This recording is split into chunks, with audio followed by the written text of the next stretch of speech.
Hi, welcome back to my channel. How are you guys doing?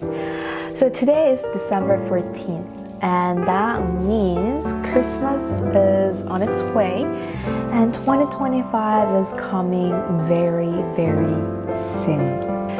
So around this time of the year, there is one routine that I always do, and what I do is I write my journals really in detail. So today's video, I'm going to share how I was able to stay consistent with journalings and how I finished my journal for 2024 and also how I start fresh in 2025.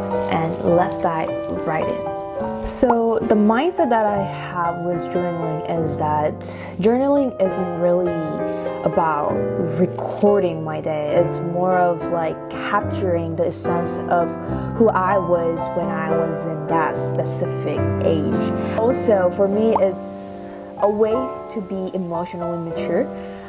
I write down my raw thoughts and it makes me face them honestly even if they're ugly.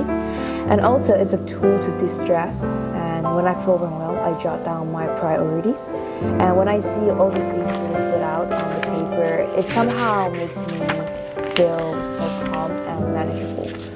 Also, it's a place for me to show my creativity. My journal holds everything. It includes my to-do list, sketches, bucket list, reflections on books I've read, and even the most random ideas for YouTube videos. So oftentimes many people are scared of journaling or even buying the journals because they think it's a waste of money, but a lot of them are feeling like that because they are scared that they might not able to finish it. But also they have a lot of pressure to make your journal look aesthetic and beautiful like the things that you saw on Pinterest. But the purpose of journaling is not aesthetic. Instead, it's about capturing life's exact moment exactly as they are so that you can look back after many years. So these are the reasons why I love journaling and why I recommend journaling. So finishing a journal is like closing a chapter of the year, and this is what I usually do to wrap up my year. I take time to ask myself questions. Number 1, what did I achieve? Number 2, what disappointed me and how did I overcome those moments? Number 3, what did I learn? Number 4, who was part of my life this year? Also, I go month by month and jot down the highlights. It's always surprising to see how much I've accomplished when I look back, even though I feel like I've achieved nothing. And also, as I mentioned, because my journal holds everything, it's sometimes really hard to look back. Having this section really allows me to look back more easily. Also, this is the favorite part of mine. I make sure to ask questions for my future self so that future sojin can answer them. So it's like a little time capsule for myself. And by doing this, I can see how I've grown and changed over the year. And it's like personal like end of year review, and I really recommend this. I also have my own way of starting my new journal, and usually what I do is I write down my favorite quotes of the year. I love starting with inspiring quotes that resonate with me, and for example I have so some of my favorite quotes are: number 1, don't worry, nothing has happened yet, and if it does, you'll handle it. And number 2, if someone only wants to hear what they want, tell them what they want, it's their loss. Yes. And I also have a little vision board. I list everything that I want to achieve, my goals, dreams, and even my ideal type list, and it's just all there. And I like to see how much I was able to achieve after writing after 1 year, and most of the time I was able to achieve them, so it's really fun how much you have grown and achieved. I also write down intentions for 2025. This is where I lay out what I want to focus on, whether it's personal growth, habits, or relationships. I will be really honest with myself and see which direction I want want to go on for the next year.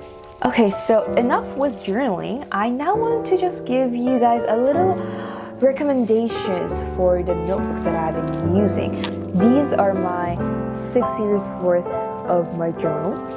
And as you can see, I've tried so many different types. After 5 years of finding the perfect journal for myself, I've came to a realization that this is my favorite one. So this is B5 size and it's like smaller than my hand. My hands are kind of big, but it is smaller than my hand. It's really great because it goes well with so many different types of pens. I've used fountain pen, I've used ballpoint pen, I've used pencils, but it goes well with any types of pens. And another thing that I like is about the fact that it's really hard to see your writings after you flip once. For example, like this one. So this is a Muji notebook, pocket notes, but I did not enjoy writing this because if I write something here and if I flip it, I can like clearly see what I wrote here, and I do not appreciate this. I want to start my page with fresh feeling whenever I start a new page. But this one is not the same. It always satisfied me so much because no matter how much I write here, if I turn back, you really cannot see anything. So this is the biggest strength this notebook has. The paper quality is great, it feels really silky, and the color pencils work really nicely too. So if you're looking for a best notebook, I recommend this so much. And if you haven't started journaling yet, I strongly recommend you to start it next year. And I hope this video inspires you to start journaling. It doesn't have to be a perfect, just be honest.